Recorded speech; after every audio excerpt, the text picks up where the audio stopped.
Joseph. The lot for the people of Joseph went from the Jordan near Jericho, east of the spring of Jericho, north through the desert mountains to Bethel. It went on from Bethel, that is, Luz, to the territory of the Arkites in Ataroth. It then descended westward to the territory of the Japhletites to the region of Lower Beth Horon and on to Gezer, ending at the sea. This is the region from which the people of Joseph, Manasseh and Ephraim, got their inheritance. Ephraim's territory by clans, the boundary of their inheritance went from Ataroth Addar in the east to Upper Beth Horon and then west to the sea. From Micmethath on the north it turned eastward to Taanath Shiloh and passed along, still eastward, to Janoah. The border then descended from Janoah to Ataroth and Naarah, it touched Jericho and came out at the Jordan. From Tappuah the border went westward to the Brook Kanah and ended at the sea. This was the inheritance of the tribe of Ephraim by clans, including the cities set aside for Ephraim within the inheritance of Manasseh, all those towns and their villages. But they didn't get rid of the Canaanites who were living in Gezer. Canaanites are still living among the people of Ephraim, but they are made to do forced labor. This is the lot that fell to the people of Manasseh, Joseph's firstborn. Gilead and Bashan had already been given to Makir, Manasseh's firstborn and father of Gilead, because he was an outstanding fighter. So the lot that follows went to the rest of the people of Manasseh and their clans, the clans of Abiezer, Helek, Asriel, Shechem, Hepher, and Shemida. These are the male descendants of Manasseh son of Joseph by their clans. Zelophehad son of Hepher, the son of Gilead, the son of Makir, the son of Manasseh, had no sons, only daughters. Their names were Mahlah, Noah, Hoglah, Milcah, and Tirzah. They went to Eliezer the priest, Joshua son of Nun, and the leaders and said, God commanded Moses to give us an inheritance among our kinsmen. And Joshua did it, he gave them, as God commanded, an inheritance amid their father's brothers. Manasseh's lot came to 10 portions, in addition to the land of Gilead and Bashan on the other side of the Jordan, because Manasseh's daughters got an inheritance along with his sons. The land of Gilead belonged to the rest of the people of Manasseh. The boundary of Manasseh went from Asher all the way to Micmethath, just opposite Shechem, then ran southward to the people living at En Tappuah. The land of Tappuah belonged to Manasseh, but Tappuah itself on the border of Manasseh belonged to the Ephraimites. The boundary continued south to the Brook Kanah. The cities there belonged to Ephraim although they lay among the cities of Manasseh. The boundary of Manasseh ran north of the brook and ended at the sea. The land to the south belonged to Ephraim, the land to the north to Manasseh, with the sea as their western border. They meet Asher on the north and Issachar on the east.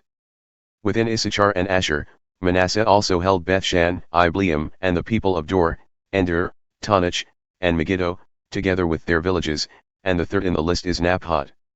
The people of Manasseh never were able to take over these towns, the Canaanites wouldn't budge. But later, when the Israelites got stronger, they put the Canaanites to forced labor. But they never did get rid of them.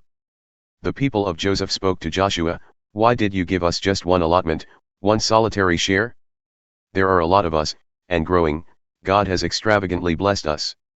Joshua responded, since there are so many of you, and you find the hill country of Ephraim too confining, climb into the forest and clear ground there for yourselves in the land of the Perizzites and the Rephaim.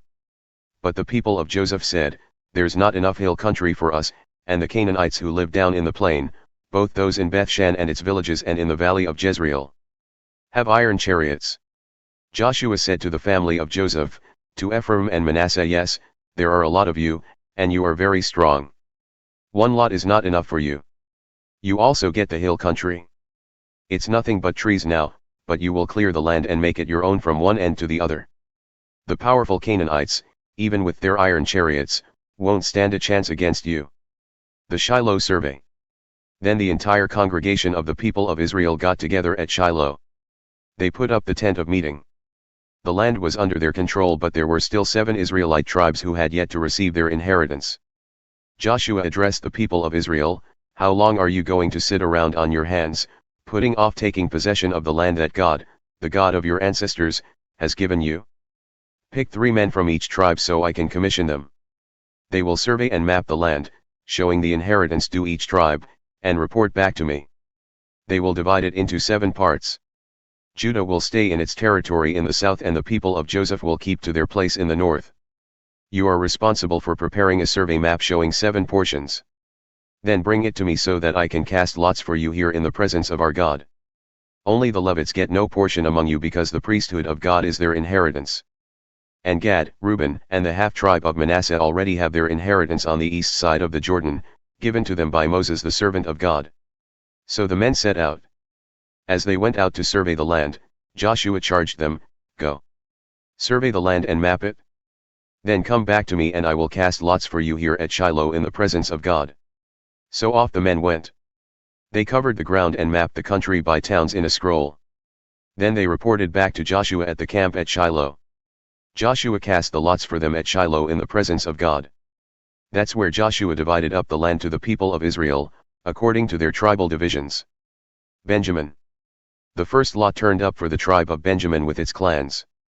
The border of the allotment went between the peoples of Judah and Joseph. The northern border began at the Jordan, then went up to the ridge north of Jericho, ascending west into the hill country into the wilderness of Beth Aven. From there the border went around to Luz, to its southern ridge, that is, Bethel, and then down from Ataroth Addar to the mountain to the south of Lower Beth Horon. There the border took a turn on the west side and swung south from the mountain to the south of Beth Horon and ended at Kiriath Baal, that is, Kiriath Jearim, a town of the people of Judah. This was the west side.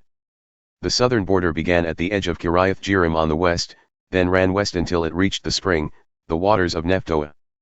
It then descended to the foot of the mountain opposite the valley of Ben Hinnom, which flanks the valley of Rephaim to the north, descended to the Hinnom valley, just south of the Jebusite ridge, and went on to En Rogel.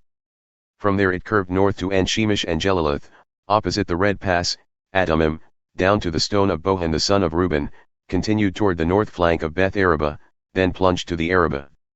It then followed the slope of Beth Hogla north and came out at the northern bay of the Salt Sea, the south end of the Jordan. This was the southern border. The east border was formed by the Jordan. This was the inheritance of the people of Benjamin for their clans, marked by these borders on all sides. The cities of the tribe of Benjamin, clan by clan, were Jericho, Beth Hogla, Emek Keziz, Beth Araba, Zemaraim, Bethel, Avim, Para, Ophrah, Kephar Ammoni, Ophni, and Geba, 12 towns with their villages. Gibeon, Ramah, Beeroth, Mizpah, Kephirah, Moza, Rechem, Irpeel, Tarala, Zelah, Heleph, the Jebusite city, that is, Jerusalem, Gibeah, and Kiriath Jearim, 14 cities with their villages. This was the inheritance for Benjamin, according to its clans.